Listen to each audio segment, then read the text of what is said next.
Breaking news है। रूस और यूक्रेन की जंग पर पुतिन के नए ऐलान के बाद अमेरिका के राष्ट्रपति बाइडेन का बयान आया है। संयुक्त राष्ट्र आम सभा में बोलते हुए राष्ट्रपति बाइडेन ने पुतिन पर तीखा हमला बोला।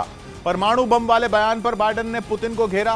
उन्होंने कहा कि परमाणु बम वाली जंग कभी जीती नहीं जा सकती। उन्होंने यह भी कहा कि परमाणु बम का इस्तेमाल नहीं किया जाना चाहिए।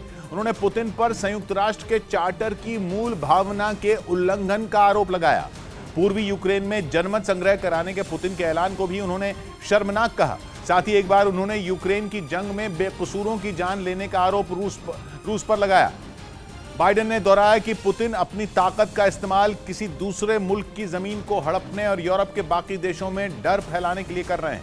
यूनाइटेड नेशंस जनरल असेंबली में बोलते हुए बाइडेन ने कहा कि संयुक्त राष्ट्र सुरक्षा परिषद के एक सदस्य का ऐसा करना यूएन चार्टर के मूल सिद्धांतों का उल्लंघन है।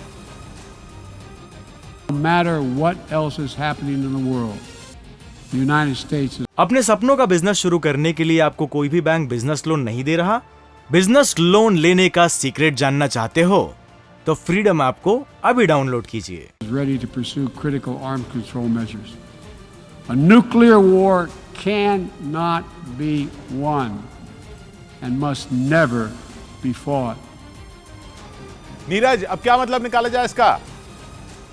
किशोर, बार बार रूस के राष्ट्रपति व्लादिमीर पुतिन की तरफ से यूक्रेन हमले के बाद, यूक्रेन संघर्ष के बाद जिस तरह से बार बार ये कहा गया कि वो किसी भी हद तक जा सकते हैं, नाभिकीय हथियार का भी इस्तेमाल किया जा सकता है, उसके बाद ये कयास लगाए जाते हैं कि पश्चिम देश बार बार ये कयास लगाते हैं कि रूस के राष्ट्रपति इस हद तक जा सकते हैं कि नाभिकीय हथियार का इस्तेमाल कर सके। तो संयुक्त राष्ट्र महासभा में मकसद यही था आज के बाइडेन के बयान का कि इस तरह का कोई भी अगर हमला किया जाता, नाभिकीय हथियार का इस्तेमाल किया जाता तो युद्ध जीता नहीं जाएगा और हथियारों से जुड़ी जितनी भी संधियां हैं उस पर बातचीत करने को अमेरिका तैयार है।